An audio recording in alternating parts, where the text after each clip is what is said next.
वंदे तु सर्वसिद्धे तवमचल मनोभवं गतिं पाते वोचामि समय पाहुरु मेणु सुध केवली भणिदम्। समय सार में निर्जराधिकार में अपनी बात चल रही है कि ज्ञानी को भोग भोगते हुए भी, युद्ध करते हुए भी, पांच इंद्रिय के द्वारा चेतन अचेतन द्रव्यों के भोगते हुए भी उसकी जो है कर्म कट रहे हैं, बंद नहीं रहे हैं। और जबकि हम तो सोचते हैं कि भोग भोगने से कर्म बनते हैं, लेकिन ऐसा नहीं है। कर्म किससे बनते हैं और किससे कटते हैं, ये बहुत सूक्ष्म बात है, अंतरंग की बात है, जो बाहर में दिखाई नहीं देती है। क्यों नहीं दिखाई देती है? क्योंकि उस ज्ञानी के ज्ञान वैराग्य की शक्ति होती है। अंतरंग में ज्ञान की शक्ति है और वैराग्य की अनासक्ति है। इसके कारण से वो जो है कर्मों से बंध नहीं पाते, कर्म उसको बांध नहीं पाते, असमर्थ हैं वो। ये बात चल रही है। फिर बताया कि ये ज्ञान वैराग की शक्ति उसे मिली कहां से? कि उसने अपने आत्मा को जाना। कि आत्मा को जाना मतलब क्या? कि अपने ज्ञान स्वभाव को जाना। तो कोई पूछे कि ज्ञान तो पांच है, मति श्रुत अवधि वगैरह, तो उसने क्या पांचों ज्ञान का आश्रय लिया है? कि नहीं नहीं, पांचों का नहीं लिया, सिर्फ एक ज्ञान सामान्य का आश्रय लिया है। एक आत्मा के आश्रय से ही सब कुछ संभव है, अन्यथा बाकी जितने भी क्रियाकलाप करे, क्रियाकांड करे, व्रत तप करे, जो कुछ भी करे, उससे सिद्धि नहीं है। आज ये बात चलेगी। ये बात को बताने वाला जो अगला क्लास है 141 नंबर का, वो देखें। अच्छा अच्छा स्वयं मुच्छलंती दम्भ यदि मां, एक लाइन ऊपर कहाँ गया, 100 नीचे है, पहले से निकाला नहीं था, इसको निकालता हूँ। अच्छा, काफी नीचे है ये, पहले से निकाला नहीं था ना ये। ये अच्छा अच्छा स्वयं उच्छलंति यदि मां संवेदन व्यक्तयो निष्पीताखिल भाव मंडल रस ताभारमात्ता इव यस्मान् यस्मा भिन्न रसाशयेष भगवान् एकोप्यनेकी भवन् वल्गत्युत्कलिकाभिरत्मत् निधिः चैतन्य रत्नाकर सब भाव की संवेदनाएं मत होकर स्वयं ही हो उछलती जिस भाव में अद्भुत निधि वह आत्मा भगवान वह चैतन्य रत्ना कर सदा ही एक है, फिर भी अनेकाकार होकर स्वयं में ही उछलता। कलश 141 ये कहता है कि जो ज्ञान स्वभाव है वो क्या है, अनेक रूप से दिखाई दे रहा है। पिछले व्याख्यान में तो अनेक रूप बताए थे, मति ज्ञान, श्रुति ज्ञान, अवधि ज्ञान इत्यादि रूप से अनेक रूप हो रहा है। लेकिन आज इस क्लास में कह रहे हैं कि उसमें अनेक जो है ज्ञान ज्ञेय झलक रहे हैं, यही है ना इसका अर्थ। इसकी निर्मल से भी निर्मल संवेदन व्यक्तियां ज्ञान पर्याय समस्त पदार्थों के समूह रूपी रस को पी लेने से क्या हुआ? मतलब कि अनेक ज्ञेयों के माध्यम से ज्ञान अनेकाकार हो गया है, लेकिन अनेकाकार होकर भी एक रूप है, एक रूप होकर भी अनेक रूप है। ये बड़ी विचित्र बात है। दूसरे लोगों को लगता है कि ये जैन लोगों का जो अनेकांतवाद है, ये श्यादवाद है, ये संशयवाद है, ऐसा उनको लगता है। लेकिन ऐसी बात नहीं। क्या बात है कि वो कह रहे कि जो ज्ञान है उसमें अनेक ज्ञेय झलकते हैं, तो भी ज्ञान एक रूप ही है, अनेक रूप नहीं है। अनेक रूप होकर भी एक है और एक रूप होकर भी अनेक है, और दोनों ही बात 100% सही है। कोई भी बात जरा भी झूठी नहीं है। ये बात यहाँ पर चल रही है। एक छोटी सी बात और बताता हूं। जब भी द्वंद्व होता है, पिछले व्याख्यान में द्वंद्व की बात आई ना, कि द्वंद्व का स्वाद नहीं ले सकता, मोक्ष मार्ग पर भी चले हैं, दो काम नहीं होए सयाने, मोक्ष मोक्ष मार्ग और भोगऊ जाने, कुछ इस तरीके का ना, कि विषय भोग भी भोगता रहे और मोक्ष मार्ग पर भी चलता रहे, इंद्रिय का स्वाद भी ले और अतीन्द्रिय का भी स्वाद ले, ये दोनों काम एक साथ संभव नहीं है। ये बात पिछले व्याख्यान में आई थी, लगभग उसी प्रकार की बात है। जहां द्वंद्व होता है, जहां अनेकता होती है, जहां विकल्प होते हैं, वहां जो है निर्विकल्प नहीं हो सकता। द्वंद्व के साथ क्या समस्या है, एक छोटी सी मनोरंजक कहानी बताता हूं। एक बार एक कोई व्यक्ति जो है, राहगीर, यात्रा करने वाला पथिक जो है, यात्रा कर रहा था और रात में बहुत लेट नाइट को, रात के लगभग 11-12 बजे हैं, या और भी जब भी जैसा भी, काफी लेट नाइट में वो जो है पहुंचा किसी शहर में, अनजाने शहर में। और उस अनजाने शहर में वो पहुंच करके एक होटल वाले को कहा कि भाई मुझे एक कमरा चाहिए, आराम करना है। तो होटल वाले ने कहा देखो कोई कमरा खाली नहीं है, हम दे नहीं सकते। उसने कहा देखो भाई एक कमरे का तो इंतजाम करो, किधर भी करो, मैं कहीं भी आराम कर लूंगा, मुझे जरूरत है। तो उसने कहा देखो कमरा तो एक खाली है मेरे पास, लेकिन वो कमरा मैं दे नहीं सकता। कि क्यों नहीं दे सकते? कि वो जो कमरा है वो फर्स्ट फ्लोर पे है और उसके नीचे वाले जो कमरे में एक ऐसे सज्जन हैं जो बड़े दिमाग से पता नहीं किस टाइप के हैं, उनको जरा सी भी खटपट होना, कहीं ऊपर के कमरे में थोड़ी भी खटपट हो तो इनको बहुत प्रॉब्लम होती है, इसलिए वो कमरा में दे नहीं सकता। तो उसने कहा देखो भाई ऐसा है, 2 दिन का काम मेरा इस शहर में, और मैं जल्दी चला जाऊंगा, सुबह उठ के चला जाऊंगा, रात को देर से आऊंगा और चुपचाप सो जाऊंगा, किसी को कुछ डिस्टर्ब नहीं करूंगा, कोई भी खटपट की आवाज कमरे में बिल्कुल नहीं होगी, ऐसा उसने कहा। तो उसने कहा ठीक है दे देते हैं कमरा। अब वो कमरा दे दिया। अब वो आदमी सुबह चुपचाप चला गया अपने किसी काम से, देर रात को लौटा। अब लौटा तो आया एकदम थका हारा आया। आते ही उसने अपने जूते खोले, तो एक जूता खोलते एकदम जोर से धड़ाम से उसको जमीन पे, भाई थका था, भूल गया नियम, क्या नियम है इस होटल में रहने का, तो उसने वो जो है जूता खोल करके जोर से जमीन पर डाल दिया। जैसे ही डाला वैसे ही उसको ख्याल आया अरे खटपट नहीं होनी चाहिए, इधर खटपट की मना करिए हो। बिल्कुल चुपचाप शांति से फिर धीरे से दूसरा जूता खोला और चुपचाप रहा, एकदम तुरंत याद आ गया उसको। लेकिन नीचे वाले सज्जन 1 घंटे के बाद ऊपर आए, 1 घंटे के बाद, और उसको कहा गेट खटखटा के, अरे भाई वो दूसरे जूते का क्या हुआ, मैं बहुत देर से सोच रहा हूँ, 1 घंटा हो गया सोचते सोचते, एक जूता खुलने की तो मुझे आवाज आई, दूसरे जूते खुलने की आवाज क्यों नहीं आई? कहने का अर्थ ये है कि जहां विकल्प है, द्वंद है, द्वंद माने जोड़ा, युगल, पेयर, तो जूते का पेयर है ना। तो जहां 2 है वहां विकल्प उठते ही हैं। वो सज्जन अपने मन को समझा नहीं सके कि ठीक है जो हुआ, लेकिन वो ये सोचने लगे एक की आवाज आई दूसरे की क्यों नहीं आई, क्या हुआ? तो इसी तरह से जहां द्वंद होता है वहां पर विकल्प खड़े हो जाते हैं, ये बात है। इसमें जो है 141 में जो कलश है, इसमें भगवान आत्मा को एक होकर अनेक और अनेक होकर भी एक बताया गया है, और साथ में उपमा दी गई है कि ये जो भगवान आत्मा है ये समुद्र के समान है, अपार है, गंभीर है, निर्मल है, एक होकर के भी अनेक तरंगों वाला है, अनेक तरंगें वाले होकर भी समुद्र तो एक ही है। इस प्रकार से समुद्र में जैसे अनेक रत्न छिपे होते हैं, ऐसे ही इस आत्मा में भी अनेक गुण छुपे हुए हैं। ऐसे करके कोई 9 विशेषताएं बताई, तो 9 विशेषताएं इस आत्मा की समुद्र के साथ में जो है समानता बताई गई है उपमा दे करके। कैसे उपमा दी है, क्या बताया गया है, जो जरा देख लीजिए आप कि 9 बातें समुद्र के साथ आत्मा की किस प्रकार समानता की है। देखो ये जो है 9 पॉइंट है। समुद्र में रत्न आदि अनंत द्रव्य रहते हैं, वैसे ही ज्ञान में भी अनंत ज्ञेय झलकते हैं। पहली बात तो ये, समुद्र में रत्न रहते हैं तो भी रत्न रूप नहीं होता, समुद्र पानी रूप ही रहता है। ऐसे ही ज्ञान में ज्ञेय कितने भी झलके, आग भी झलके गरम गरम तो भी ज्ञान गरम नहीं होता, ठंडी ठंडी आइस दिखे तो भी ज्ञान ठंडा नहीं होता, यानी कि ज्ञान ज्ञेय रूप नहीं होता, ठीक है। समुद्र का जल निर्मल रहता है।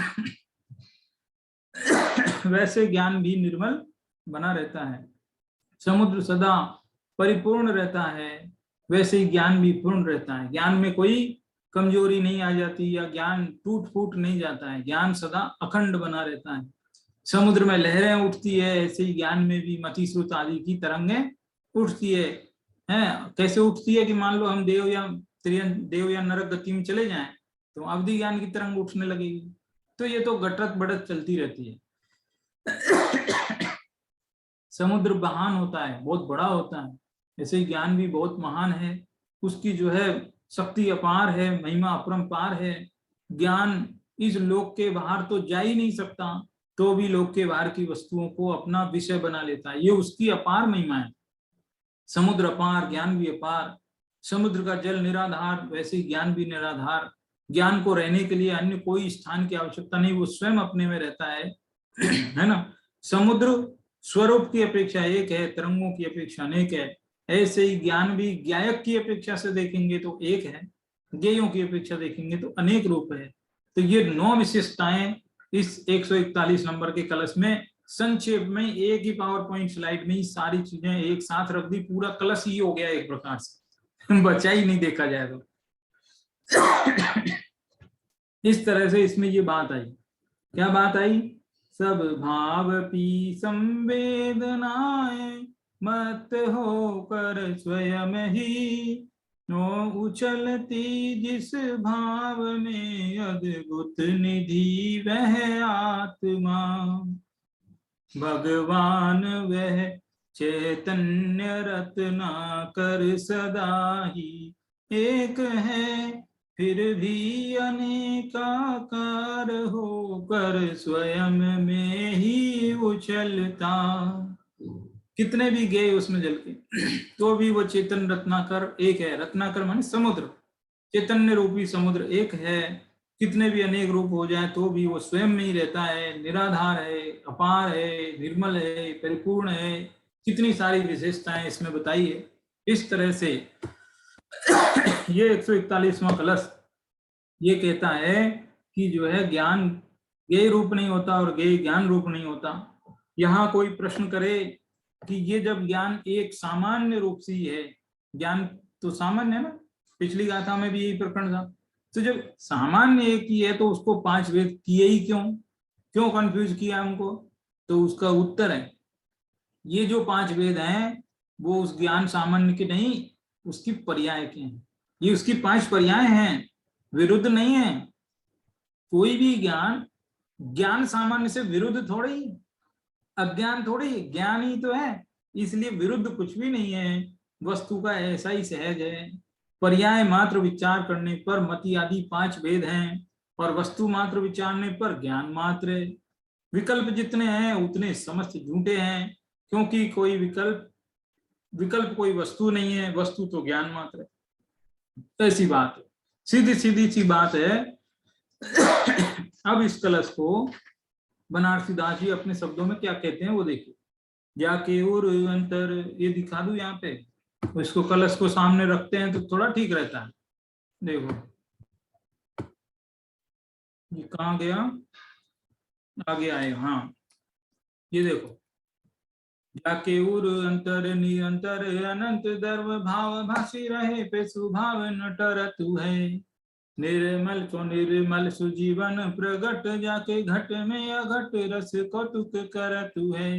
जागे मति श्रुत औधि मन परे यह केवल सु पंचधते रंगनी उमंगी उचरतु है। सोहे ज्ञान उदधि उदार महिमा पार निराधार एक में अनेकता धरतु है। जाके उर अंतर निरंतर अनंत दर्व, इसकी बात ज्ञान स्वभाव की बात। जो ज्ञान स्वभाव है उसके अंदर में निरंतर प्रति समय अनादि से अनंत काल तक हमेशा कोई समय खाली नहीं। अनंत द्रव्य उनके गुण पर्याय सहित सब भाव यानी पदार्थ भासी रहे, प्रतिबिंबित हो रहे, तो भी वो ज्ञान अपना स्वभाव को छोड़ता नहीं है। स्वभाव न टरत हो, अपना ज्ञान स्वभाव तो ज्ञान रूपी रहेगा, ज्ञेय रूप कभी नहीं होगा। निर्मल सुजीवन प्रगट वो निर्मल ही रहेगा। जो क्योंकि ज्ञेय तो देखो कोई विष्टारोप गए हैं, कोई अपशिष्ट पदार्थ है, गंदगी है, घिनौनी वस्तु है, वो भी ज्ञान में दिखेगी।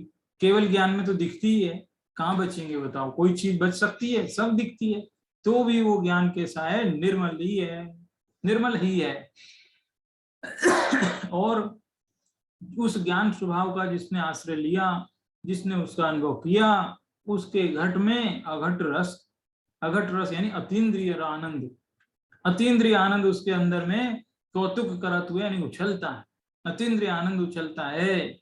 जागे मति श्रुत औधी मन पर्यय, केवल 5 धाम यानी 5 प्रकार की तरंगें उस ज्ञान में उछलती रहती है। 5 प्रकार की तरंगें, समुद्र में तरंग आती है तो तरंग आने से समुद्र कोई विभेद थोड़ी दिया है, अलग अलग टुकड़े थोड़ी हो गए हैं उसके, एक ही है। उसी प्रकार से 5 ज्ञान की तरंगें उठती है तो भी ज्ञान तो एक ही रहता है।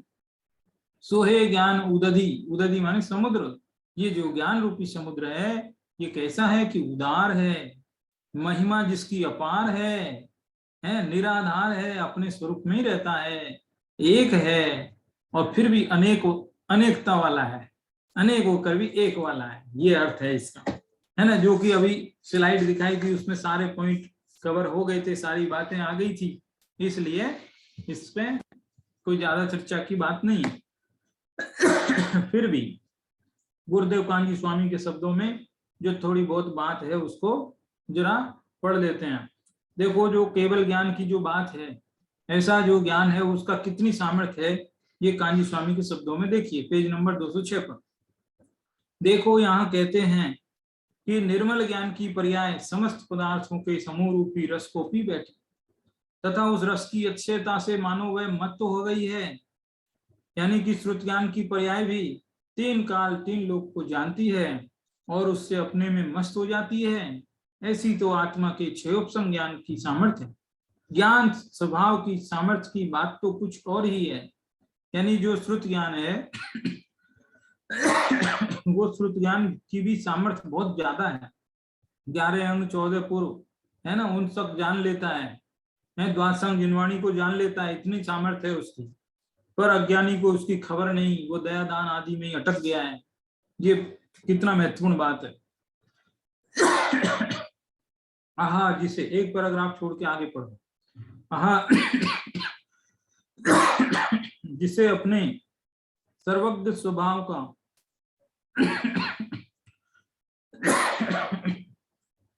परमात्म शक्ति का अंतर में भान हुआ, उसकी ज्ञान पर्याय की ऐसी अद्भुत चमत्कारी सामर्थ्य है कि जगत के समस्त स्वपर पदार्थों को द्रव्य गुण पर्याय को पी लेता है, जान लेता है। अगला कलश देखते हैं। 100 जरा 1 मिनट।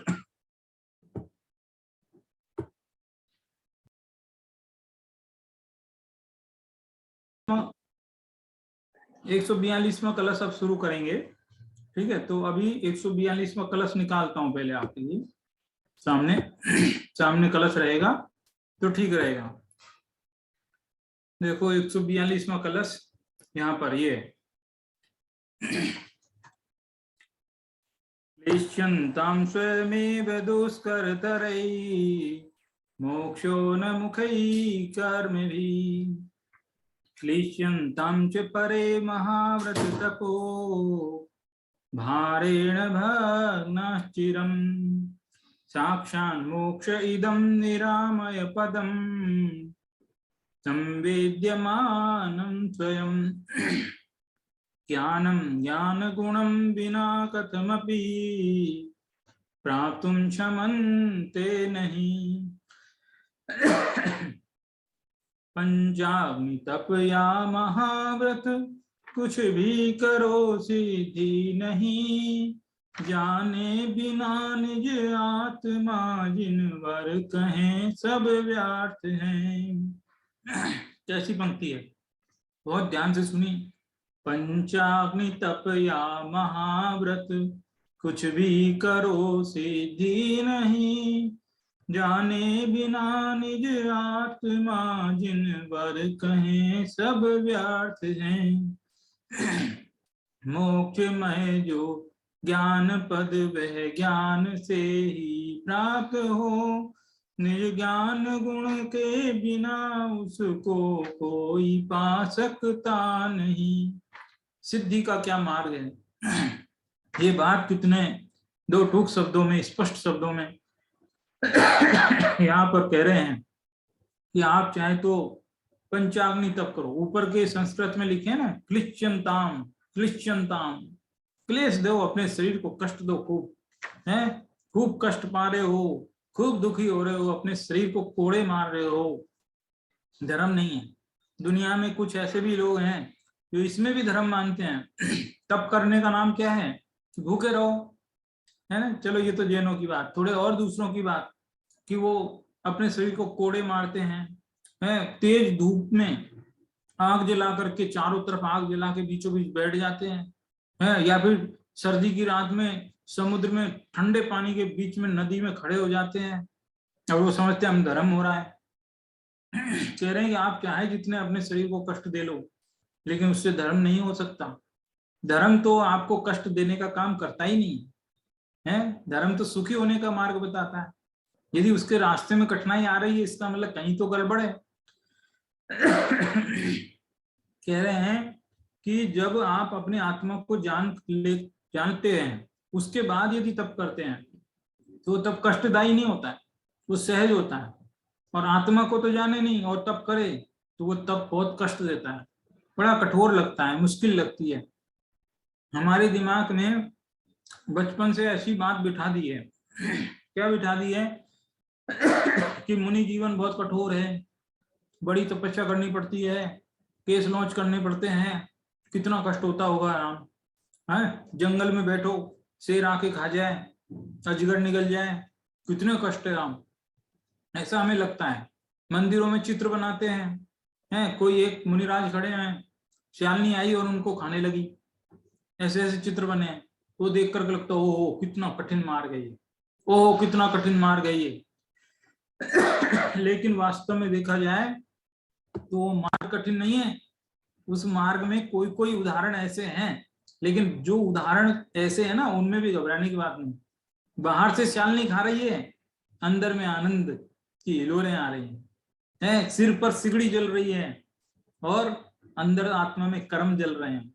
सिर पे सिगड़ी जल रही, पता है गज कुमार मुनि थे, गज कुमार मुनि के सिर पर सिगड़ी बना दी किन्होंने, ये जो है ना कौन, श्री कृष्ण इनके कुटुंबी जन थे, तो उनकी वो दामाद थे कोई, तो वो उनको वैराग हो गया, दीक्षा लेके चले गए।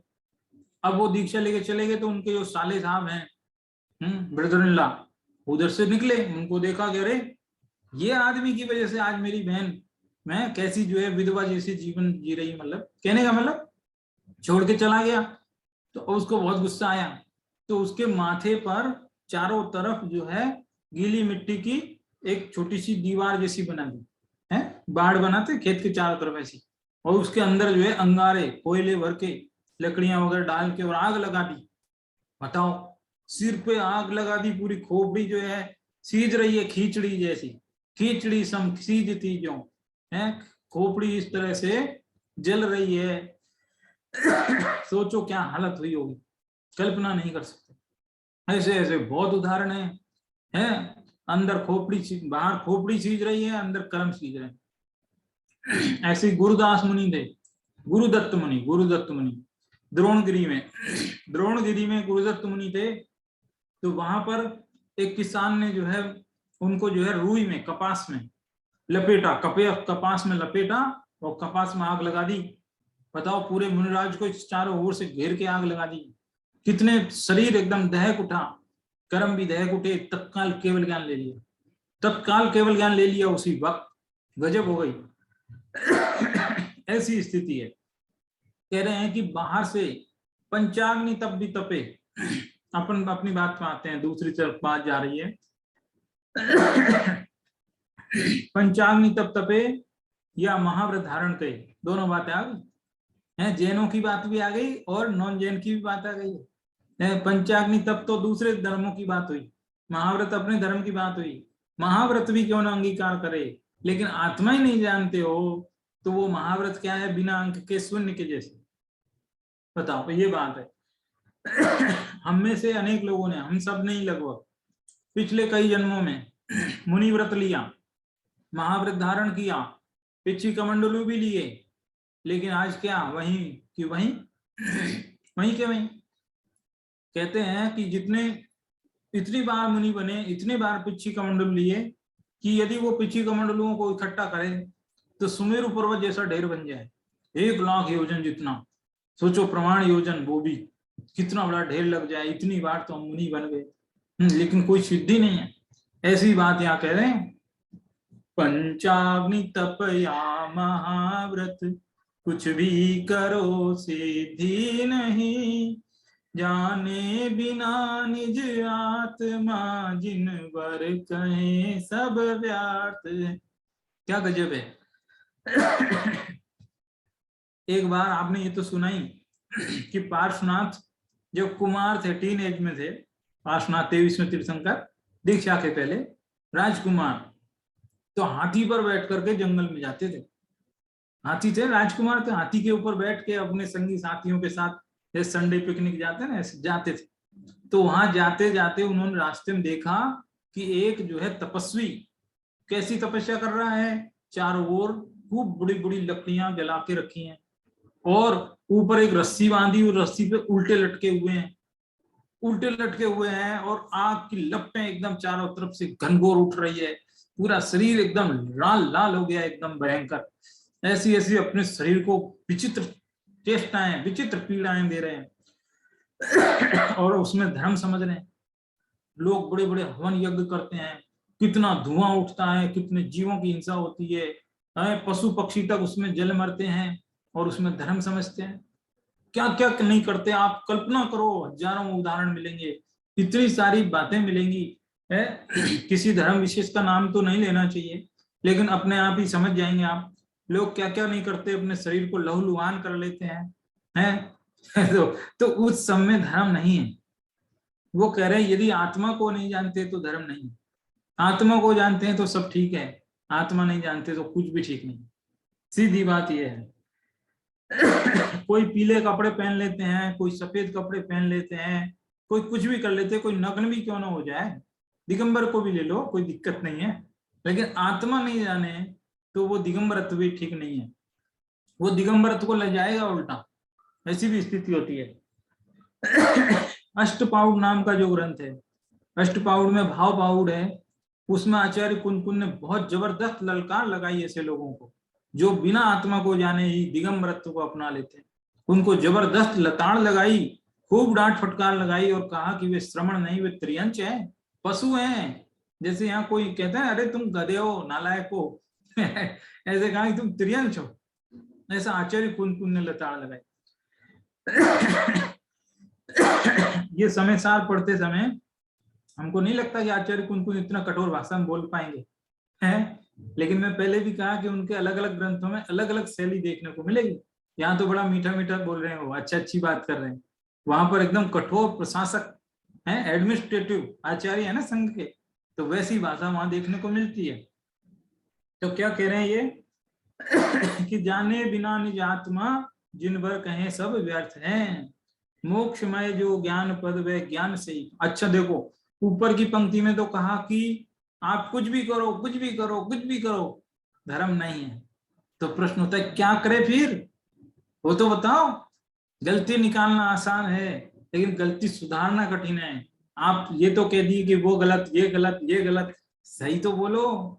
तो अगली पंक्ति में कह रहे हैं मोक्ष में जो ज्ञान पद वे ज्ञान से ही प्राप्त। ज्ञान चाहिए ना, सिद्धि चाहिए ना, ठीक है, ठीक है, कैसे मिलेगी, ज्ञान से मिलेगी। ज्ञान की आराधना करो, ज्ञान माने आत्मा की आराधना करो और उसमें भी ज्ञान सामान्य की आराधना करो। आप सोचोगे कि चलो मति श्रुत ज्ञान तो अधूरे हैं, केवल ज्ञान तो पूर्ण है ना, मैं उसकी आराधना करता हूं, कि नहीं नहीं, ज्ञान सामान्य की आराधना। जो केवल ज्ञान भी जिसमें से उत्पन्न हुआ है, ऐसा आत्मा द्रव्य, उसकी आराधना करनी है। ये केवल ज्ञान भी न जाने कहाँ छुपा बैठा है, आज जरूरत है तो नहीं मिल रहा है पर जब मिलेगा तो उसकी भी जरूरत नहीं रहेगी, ऐसी स्थिति है। मोक्षमय जो ज्ञान पद वे ज्ञान से ही प्राप्त हो, निज ज्ञान गुण के बिना उसको कोई पा सकता नहीं। ज्ञान गुण के बिना नहीं पा सकते, अपने जानने पर ही उसका पता लगेगा। बिना जाने धर्म नहीं है। कोई जाने तो कुछ भी नहीं और क्रियाकलाप खूब करे, ये करे वो करे वो करे, कुछ नहीं, दौड़ धूप करे, पसीना बहाए, कुछ नहीं होगा। कोटि जन्म तप तपे ज्ञान बिन कर्म जरे जे, ज्ञानी के छिन्न माहि त्रिगुप्त सहज टरे थे। 6 डाला की तीसरी डाल में कहा है ये कहा कि करोड़ों जन्म तक भी कोई तप करे लेकिन आत्मज्ञान नहीं है तो कर्म नहीं झड़ते हैं। और जो आत्मज्ञानी है वो थोड़ी सी भी आत्मज्ञान की साधना करे तो त्रिगुप्ति, मन गुप्ति, वचन गुप्ति, काय गुप्ति, थोड़ी देर के लिए आत्मा में चला जाए, सारे कर्म झटपट भाग जाते हैं। जैसे चंदन के वृक्ष पर, चंदन के पेड़ पर खूब सारे सांप लिपटे हों, सांप लिपटते हैं, ठंडा रहता है, आनंद आता है। तो गर्मी की ऋतु में ठंडक पाने के लिए चंदन के पेड़ के चारों तरफ सांप आके बैठ जाते हैं, लिपट जाते हैं, उसको हैं कस के जकड़ लेते हैं, पेड़ को चारों तरफ तने पर लिपट जाते हैं। और उधर उस आसपास में कहीं पर मोर की टंकार हो, मोर बोलने लगे पिकॉक, तो उसकी टंकार सुन करके वो जो बड़े बड़े अजगर जो पेड़ पर चिपके थे, उनकी जो चिपक है ना, वो प्रगाढ़ बंधन ढीला पड़ जाता है, हिम्मत टूट जाती, भाग पड़ते हैं। तो ऐसे ही जब आत्मज्ञान होता है, त्रिगुप्ति में आत्मी डूबता है, तो वे जो कर्म के बंधन जो शिथिल हो जाते, ये बात है। अगला जो पेज है 208, इस पर गुरुदेव कांजी स्वामी के कुछ अच्छे बहुत बढ़िया एक्सप्लेन किया है, वो देखिए आप। यहाँ कहते हैं कि जो जिनेंद्र देव की आज्ञा से भाई है, ऐसे अज्ञानी व्रत उपवास तप आदि काम कर्मों से क्लेश पाए तो भले पाए, है? अपने को कष्ट दे तो दो भले।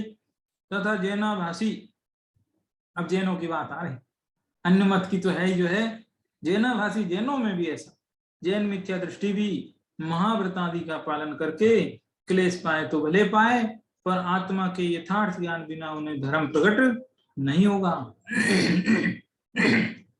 धर्म तो अंतर्दृष्टि पूर्वक अंतर्रमणता से होता है, और वो धर्म आनंद रूप होता है, दुख रूप नहीं होता।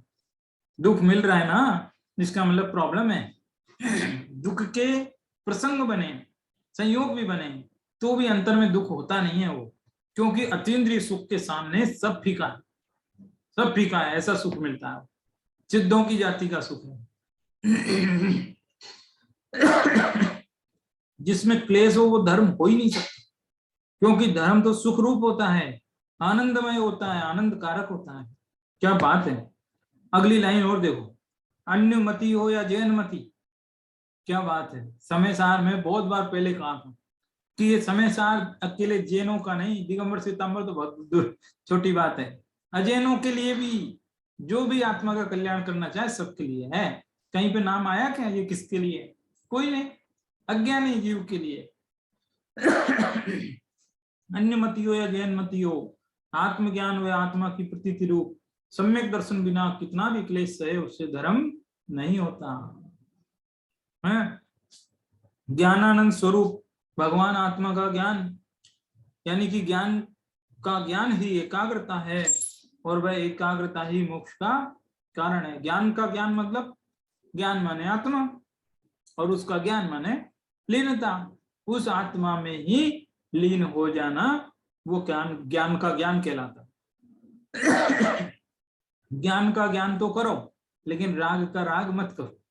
राग होए तो होने दो, तो उस राग को अच्छा मत समझो, इसको कहते हैं राग का राग मत करो। और ज्ञान का ज्ञान करो माने पहला ज्ञान माने आत्मा, उसका ज्ञान करो, ऐसा।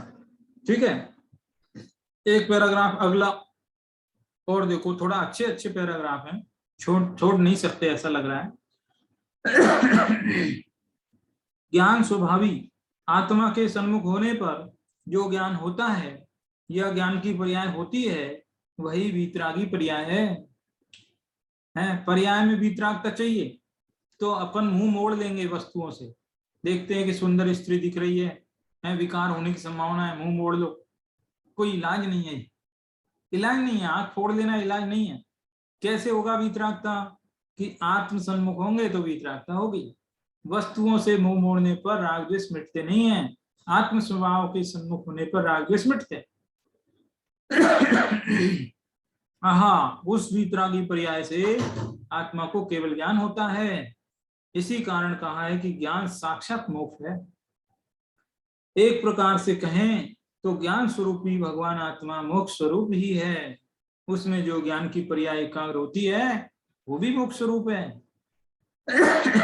अगला पैराग्राफ जो पढ़ूंगा मैं वो इसलिए पढ़ूंगा, पहले बता देता हूं कि गुरुदेव कान्जी स्वामी ने जन्म से ही, जन्म तो उनका आप जानते हो ना, पूरी हिस्ट्री बताने की जरूरत नहीं, तो जन्म से ही उन्होंने ऐसे लोगों को देखा जो क्रियाकांड में धर्म मानते थे। इसलिए उनके प्रवचन में बहुत ज्यादा इस बात पर बल था कि ये क्रियाकांड से कुछ नहीं होगा, ये जो शुभ भाव में कुछ नहीं होगा, व्रत पूजा दान धर्म सब छोड़ दो।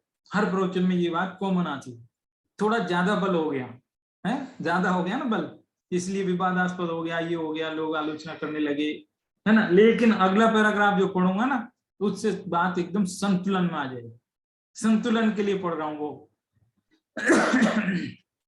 राग रूप व्यवहार मोक्ष का कारण नहीं है, ऐसा कहकर जो व्यवहार का निषेध किया है उसका अर्थ यह नहीं है कि, समझ लेना, उसका अर्थ यह नहीं है कि व्यवहार है ही नहीं, होता ही नहीं, ये अर्थ नहीं। सम्यक दृष्टि को जहां तक पूर्ण वितरागता न हो तब तक व्यवहार होता है, परंतु वह मोक्ष का कारण नहीं। व्यवहार का निषेध नहीं किया और ये भी नहीं कहा कि व्यवहार नहीं होता है, होता है। मोक्ष मार्ग में आओगे तो रास्ते में आएंगी मंजिलें, जैसे कहीं जाना हो तो रास्ते में मंजिलें, पेड़ पौधे वो तो आएंगे ना रास्ते में, उनसे थोड़ी बच सकते हैं। ऐसे ही मोक्ष मार्ग की तरफ जाएंगे तो रास्ते में शुभ भाव भी होंगे भूमिका अनुसार, मना नहीं है, लेकिन उस शुभ भावों को ही उपादेय मान लेना वो मिथ्यात्व। शुभ भाव होना मिथ्यात्व नहीं है, शुभ भाव में उपादेय बुद्धि होना वो मिथ्यात्व। ये है थोड़ा सा पॉइंट, ठीक है ना। अब इसके आगे जो कलश अभी पढ़ा, इसी कलश को, ये थोड़ा बहुत संक्षेप नहीं कर रहा हूं मैं, समझ में आ गया होगा। मैं एक एक कलश, अभी ये कलश में इतनी व्याख्या हो सकती है क्या क्या हो सकती है, पंचाग्नि तप तपे और क्या क्या करे वो है, भूखे प्यासे रहते हैं,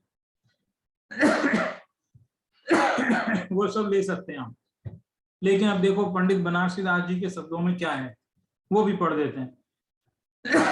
कई क्रूर कष्ट सहे तप सो शरीर दहे, धूम्रपान करे अधोमुख वह के झूले हैं, कई महाव्रत गहे क्रिया में मगन रहे, वह मुनि भार पे प्यार कैसे फूले हैं, इत्यादि के जीवन को सर्वथा मुक्ति नहीं, फिरे जग माही जो बयारी के बघूले हैं, जिनके ही में ज्ञान तिन ही को निर्वाण, कर्म के कर तार भरम में भूले हैं। बहुत अच्छा है, एकदम सरल है। कई क्रूर कष्ट सहें, कोई तो क्रूरता से अपने शरीर को कष्ट देते हैं जम के, तब से शरीर दहे, कोई शरीर को जो है जला डालते हैं सूरज की किरणों में, अग्नि में, और कोई तो भस्म रमा लेते हैं, कोई धूम्रपान अनेक प्रकार के धतूरा पी लेते हैं, धतूरा पी लेते हैं, शराब पी लेते हैं, उसमें भी कोई मानते हैं, ऐसी भी मान्यता है। कोई अधोमुख है के झूले हैं, उल्टे मुंह करके हैं, उल्टा मुंह करके, और जो है आड़े तिरछे होकर के शरीर को, और फिर जो है कष्ट दे करके फिर धर्म मानते हैं। कई महाव्रत गहे क्रिया में मगन रहे, कोई महाव्रत भी धारण करे, पूरी 28 मूल गुण की क्रियाओं का गिन गिन करके बुद्धिपूर्वक पालन भी करते रहे, वह मुनि भार, लेकिन वो मुनि की जीवनचर्या को एक प्रकार से ढोता है, भार कह दिया, वजन कह दिया, उसको बिना समझे अंगीकार किया ना, इसलिए वजन है। समझ के करते तो वजन नहीं होता। मुनि जीवन को भी ढो रहे हैं, ऐसा कहते। प्यार कैसे फूले हैं, जैसे क्या होता है, जो किसान जब फसल पक जाती है तो उस फसल को काट के उसमें से जो धान होता है उसको अलग कर लेता है, और बिना धान के जो वो फूस होता है है, क्या बोलते हैं, पेड़ का जो अवशेष उसको इकट्ठा कर देता है, तो वो खूब बड़ा बड़ा गोल गोल सा ऐसा फूला फूला सा दिखता है। तो ऐसा लगता है शायद इसके अंदर कुछ है, इतना फूला फूला है ना, इसका मतलब कुछ है। यानी बाहर से तो बहुत जबरदस्त दिखाया है, पूरे टाइप मूल है, सब है, ये है वो है, सारी दिनचर्या बहुत अच्छी से अच्छी, लेकिन अंदर खोखला, आत्मज्ञान शून्य। ऐसे मुनिराज के लिए भगवती आराधना नाम का ग्रंथ है, मैंने निकाल के रखा, मैं ढूंढ करके क्या है, भगवती आराधना, शिवकोटि मुनिराज का। गजब का ही बात, उन्होंने उपमा ही जोरदार दी है, मतलब कहने में भी बड़ा विचित्र लगता है, मतलब हंसी सी आती है, ऐसी उपमा दी ऐसे मुनिराज, जो द्रव्यलिंगी है, आत्मज्ञान से शून्य, केवल बाहर में सब कुछ है, देखना समझना, बाहर में तो बहुत अच्छे से अच्छी है, बहुत अच्छी से अच्छी है, अंदर में बिल्कुल शून्य। ऐसे मुनिराज के लिए उपमा दी है भगवती आराधना में, घोड़य लब्धि समानस तस् अभ्यंतरम्मी कुदिदस बाहि कारणम किम से काहिदी वग्नि खुद कर्णस। इसका मतलब है कि घोड़य लद्दी, घोड़ा घोड़ा होता है ना, हॉर्स, जब उसकी क्या बोलते हैं पॉटी होती है, कैसी होती, गोल गोल होती है, चिकनी चिकनी गोल गोल है। कहने में बड़ा संकोच होता है, लेकिन आश्चर्य की मूल गाथा में ऐसे शब्द हैं, घोड़ा या लद्दी समान, घोड़ा होता है, उसकी जो वो विष्ठा होती है गोल गोल होती है, चिकनी होती है, ऊपर से देखने पर बहुत चिकनी लगती है, अंदर से फोड़े तो फूटने पर उसमें से गंध आती है, बहुत बेकार लगती है, एकदम दुर्गंध वाली, महापवित्र जैसे। ऊपर से तो एकदम साफ दिख रही थी, एकदम चिकनी चिकनी, अंदर से गंदगी भरी है भयंकर। ऐसी स्थिति वो जो द्रव्यलिंगी मुनिराज है, जो बाहर से तो सब दिखाता है, मैं ये करता हूँ वो करता हूँ वो करता हूँ, अंदर में कुछ नहीं। तो ऐसी उपमा भगवती आराधना में दी है। जैसे घोड़े की लीद बाहर से चिकनी दिखाई देती है, लेकिन अंदर से दुर्गंध के कारण महामलिन है, उसी प्रकार मुनि यदि ऊपर ऊपर से नग्नता आदि केवल बाह्य शुद्धि ही धारण करता है, तो उसका आचरण बगले की भांति समझना चाहिए। ये जो है भगवती आराधना में लिखा है, बड़ा ढूंढ करके रेफरेंस रखा था बहुत दिनों से। देखो तो क्या कहा, कई महाव्रत गए क्रिया में मगन रहे, वहे मुनि भार पे प्यार कैसे फूले हैं इत्यादि। प्यार तो समझ गए ना, वो अनाज से रहित धान, उसकी तरह। इत्यादि के जीवन को सर्वथा मुक्ति नहीं, इत्यादि चाहे जितने जो कुछ भी करो, लेकिन मुक्ति नहीं। फिरे जग माही, और जग में ही घूमता रहे। जैसे कैसे घूमे, जैसे बयार का बगुला, गर्मी की ऋतु में, बहुत तेज गर्मी की ऋतु में हवाएं चलती है, तो जो गोल गोल गोल गोल राउंड राउंड घूमती है, तो राउंड राउंड राउंड राउंड उसको बगुला बोलते हैं। तो वो बगुले की तरह इस संसार में घूमता रहता है जी। कितनी बार मुनि बने, वापस हुई, फिर निगोद में चले गए। जिनके हिये में ज्ञान तिन ही को निर्वाण, जिनके हृदय में ज्ञान है उन्हीं को निर्वाण मिलेगा। कर्म के करतार भरम में भूले हैं, और जो कर्म करने में लग रहे हैं, ये कर लू ये कर लू ये कर लू, क्या होगा, है भरम में भूले हैं, अपने भ्रम में अपने आप को धर्मात्मा समझ रहे हैं, लेकिन वास्तव में धर्मात्मा नहीं है। ऐसी बात है इसमें। समय तो तेजी से चल रहा है, लेकिन देखते हैं। देखो एक दो चार छंद और लिख दिए, 3-4 छंद और लिख दिए बनारसी दास जी ने। तीन, एक तो पढ़ लिया, 3 और लिख रखे हैं, 4 हैं, है ना। अभी तो एक ही पढ़ा है, दूसरा और पढ़ता हूँ। देखो, लीन भयो विवहार में मुकति न उपजे कोई, दीन भयो प्रभु पद जपे मुक्ति कहाँ से होई। प्रभु सुमिरो पूजो पढ़ो करो विविध व्यवहार, मुख स्वरूपी आत्मा ज्ञान गम्य निर्धार। लीन भयो व्यवहार में है, ये व्यवहारावासी की बात आ गई है। व्यवहारावासी, निश्चयावासी, ये सब जो है मिथ्यात्वी हैं। देखो व्यवहारावासी खूब प्रयास करता है, खूब मेहनत करता है, लेकिन उसका प्रयास विपरीत दिशा में, गलत दिशा में, उसका प्रयास गलत है। और निश्चयवासी तो प्रयास ही करना छोड़ दिया, वो तो अपने आप को वर्तमान में शुद्ध बुद्ध सिद्ध समान समझने लगा। ये बात है, निश्चयवासी प्रयास ही नहीं करता, और व्यवहारवासी प्रयास करता है लेकिन गलत करता है। दोनों में ही प्रॉब्लम है। लीन भयो व्यवहार में उकति न उपजे कोई, और व्यवहार क्रिया कांड में उलझ गए और कोई युक्ति यानी उपाय कुछ सूझता नहीं, क्या करे, किधर जाए, क्या करे मोक्ष के लिए। दीन भयो, और ऐसी स्थिति में दीन होकर के, हे भगवान आप ही पार करोगे, मैं तो कुछ नहीं जानता, मैं तो कुछ नहीं जानता, मेरी नैया आप ही पार करो। भगवान मेरी नैया उस पार लगा देना, अब तक तो निभाया है, आगे भी निभा देना। ऐसे ऐसे गीत गाते हैं, सुनने वालों को अच्छा लगता है, लय ताल सुर बद्ध है, ढोलक बाजे बढ़िया संगीत के साथ गाते हैं तो बहुत मजा आने लगता है। लेकिन इसका भाव क्या है, तो भाव तो बिल्कुल ही मैच नहीं करता। ये भाव तो कह रहा है भगवान आप ही पार करो, मैं कुछ नहीं जानता। अरे भगवान कहाँ पार करेंगे। मुझे एक कहानी याद आई इस बारे में, अभी तुरंत ही वो बताता हूँ। एक गांव में बाढ़ आ गई, बाढ़ आ गई एक, और सब लोग जो है कोई नाव में बैठ के, कोई कैसे गांव से निकल के सब लोग जा रहे हैं। एक आदमी तो कह रहा नहीं मैं भगवान का पक्का भगत हूँ, भगवान खुद आएंगे बचाने, मैं नहीं जा रहा हूँ। लोगों ने कहा चलो चलो हम तुम्हारे लिए नाव लाए हैं। कोई बोल रहा है मैं ये कर रहा हूँ, मैं ये लाया हूँ, वो है, कुछ ना कुछ है। बहुत लोगों ने मदद के लिए उसको कहा चलो हमारे साथ, चलो हमारे साथ। नहीं गया, नहीं भगवान आएंगे वही बचाएंगे है। और फिर वो मर करके भगवान के पास पहुंचा, भगवान आपने बचाया नहीं। अरे मैं क्या करता, मैंने कितने लोग तो भेजे थे तेरे को बचाने के लिए, तो जिद पकड़ के बैठा था, ऐसे थोड़ा ही। तो ऐसे ही कोई सोचे कि भगवान ही करेंगे मुझे पार, वो कभी पार नहीं होगा, खुद किए ही पार होगा। कहते खुद मरे बिना स्वर्ग नहीं है, ऐसे स्वर्ग बोलते, लेकिन मोक्ष खुद मरे बिना मोक्ष नहीं मिलता है ना। दीन भयो प्रभु पद जपे मुक्ति कहाँ से होई। दीन ऐसे आप भक्ति है ना, जैन भक्ति, उन भक्ति संध्याओं में देखो कितने भजन ऐसे गाए जाते हैं जिनका तत्व ज्ञान से दूर दूर तक लेना देना नहीं है, तो बहुत ही विचित्र होते हैं है ना। तो वो और कई तो ऐसे दूसरे धर्म वाले भी आते हैं कि हे भगवान आपकी कृपा से सब काम हो रहा है, मेरा नाम है, नाम आपका हो रहा है, काम मेरा हो रहा है, कुछ इस तरीके के गीत हैं। है किसी की निंदा नहीं है, लेकिन एक बात ये बताई जा रही है कि दीनता छोड़ दीजिए, अपने निज स्वभाव को पहचानिए, सीधी बात ये है। प्रभु सुमरो पूजो पढ़ो करो विविध व्यवहार, मोक्ष रूपी आत्मा ज्ञान गम्य निर्धार।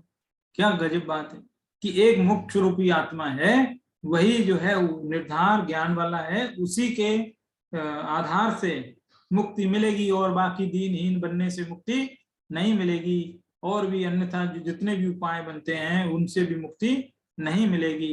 एकमात्र निज आत्मा को ही जानने का प्रयास करना चाहिए, इसी में कोशिश में लगना चाहिए, यही एकमात्र उपाय है, बाकी कोई उपाय इतना नहीं है। लेकिन हमारी पूरी दिनचर्या कैसी है, सुबह से शाम तक एक बार भी दिमाग में नहीं आता है। चलो एक होमवर्क ले लो, जब कल आप कोई भी काम करो अपना दैनिक दिनचर्या में, कोई ऑफिस जाए, कोई कहीं भी जाए, महिलाएं अपने रास्ते में जाए, जब आप भरपूर एकदम तल्लीन हो जाओ अपने किसी काम में, डूब जाओ, महिलाएं किचन में डूब जाएं, पुरुष ऑफिस में चले जाएं, कहीं भी कोई काम में, उस दौरान बीच में एक क्षण के लिए आत्मा को जरूर याद करें।